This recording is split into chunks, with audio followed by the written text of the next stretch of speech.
Bismillahirrahmanirrahim. Baik, kita cepatkan lagi. Saya mencatat beberapa hal, beberapa kaidah yang berkaitan dengan benci ini. Yang pertama, bahwa Rasulullah membenci seseorang. Rasulullah itu juga membenci seseorang, ya. Tapi bukan karena zatnya, bukan karena orangnya, tapi beliau membenci itu karena perilakunya yang buruk. Bencilah perilakunya, jangan benci orangnya. Jangan. Kalau benci orangnya salah, ya. Dosa besar membenci orangnya, ya. Yang harus dibenci itu adalah perilakunya. Yang kedua, membenci orang yang berbuat jahat itu adalah suatu perbuatan dosa, bahkan termasuk dari al-kabair, termasuk dari perbuatan dosa besar. Nah, ini membenci orang yang berbuat jahat saja itu adalah perbuatan dosa. Orang berbuat jahat itu dibenci, itu dosa, ya. Gitu. Apalagi membenci orang yang tidak berbuat salah, bayangkan dosanya ini. Membenci orang berbuat jahat itu berdosa, bahkan termasuk dari perbuatan dosa besar.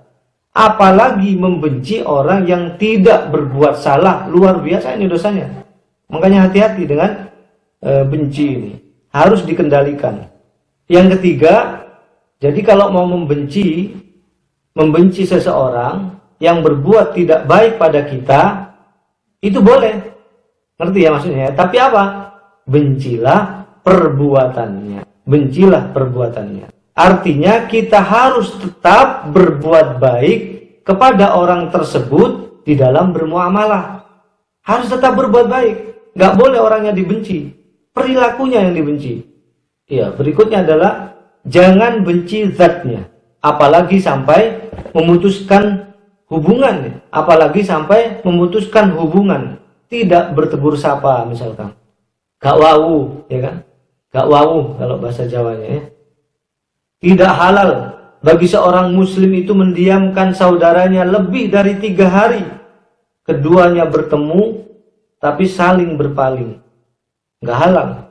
Kalau saya dulu waktu tahun 85-an itu, ya, di desa dulu, masih ngaji di Langgar itu, masih ngaji di Surau, ustadznya itu, ya, yainya di desa itu, kalau ada santri yang saling nggak wau, itu tiap hari Jumat itu ada acara itu. Kalau ada yang nggak wau, itu disiapkan semut apa yang menggigit itu, yang warnanya merah itu, semut keranggang apa itu, ya. Nah, dikasih itu, diambilkan dari pohon mangga itu yang ada itu. Tiap hari Jumat disiapkan itu, banyak itu di halamannya surau itu. Nanti kalau masih ada yang nggak nyapa, nggak wau pada hari Jumat, ditaruh di kakinya itu, suruh berdiri situ. Jadi santrinya itu takut, ya, setiap hari Jumat wis podo nyopo kabeh, ya. Podo islah lah, kalau bahasa kita itu islah, ya. Sama-sama baikan, sama-sama minta maaf, ya.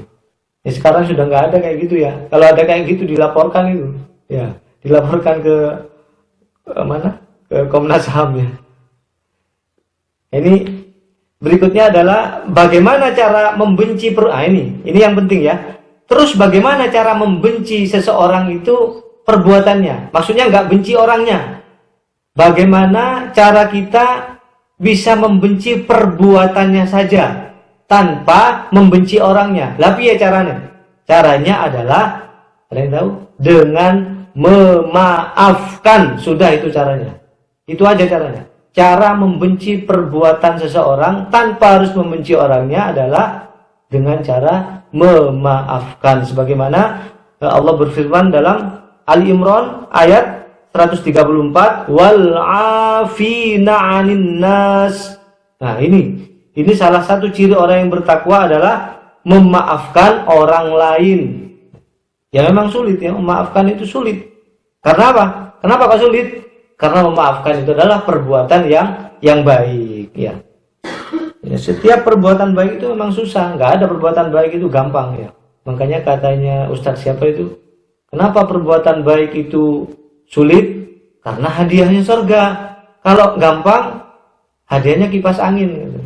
Berikutnya adalah, nah ini penting nih, luka hati atau sakit hati itu tidak akan pernah sembuh jika kita tidak mau memaafkan orang lain. Nah, perhatikan, tidak akan pernah sembuh jika kita tidak mau memaafkan orang lain. Nah, kalau nggak percaya coba aja, ya, pasti hati kita akan tambah parah sakitnya. Ketika kita rela memaafkan orang lain, maka luka di dalam hati kita ini perlahan-lahan akan pulih, dan pada akhirnya kita akan terbebas dari sakit dan kebencian. Oleh karena itu, memaafkan orang lain itu pada hakikatnya adalah bukan untuk dia. Bukan untuk dia sebetulnya, tapi untuk diri kita sendiri. Ya. Bayangkan orang yang kita benci. Orang yang kita kalau benci itu gimana katanya? Tidur nggak enak kan gitu. Makannya juga nggak enak.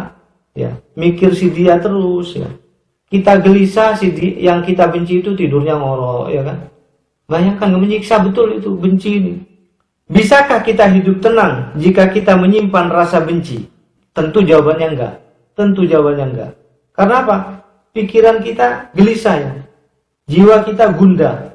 Makan kita enggak enak, tidur kita juga enggak nyenyak. Kenapa? Karena mikirin si dia. Si dia yang dipikirin terus. Ya, makanya kalau kita benci pada seseorang, apapun yang terjadi itu dihubungkan sama dia saja terus gitu.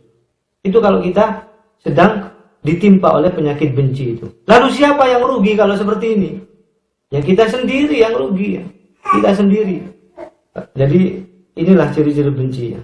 Ali-ali moto kuningan, dilali-lali makso kelingan.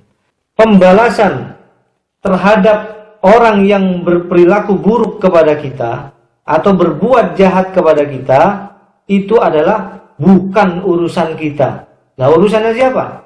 Urusan Allah ya. Urusannya Allah dan haknya Allah. Makanya kalau kita benci itu jadi haram hukumnya. Ya. Karena apa? Pembalasan terhadap perilaku buruk atau orang yang berperilaku buruk pada kita adalah haknya Allah dan urusan Allah. Terus urusan kita apa? Dengan hubungannya sama tema kita ini. Urusannya kita adalah memaafkan. Udah itu. Urusan kita itu adalah cuma satu itu, memaafkan. Ketika kita merasa menikmati atau merasa senang, merasa puas ketika orang yang kita maksud itu menderita atau orang yang kita benci itu ditimpa penderitaan, lalu kita menikmati keadaan itu, senang dengan keadaan itu, syukurin, ya, syukur karena ada istilah itu ya. Maka ingatlah, sesungguhnya penyakit benci yang ada dalam diri kita sudah bersatu dengan penyakit dengki. Bahaya ini penyakit benci ini. Bisa disusul oleh penyakit-penyakit yang lain. Alhamdulillahi Rabbil Alamin.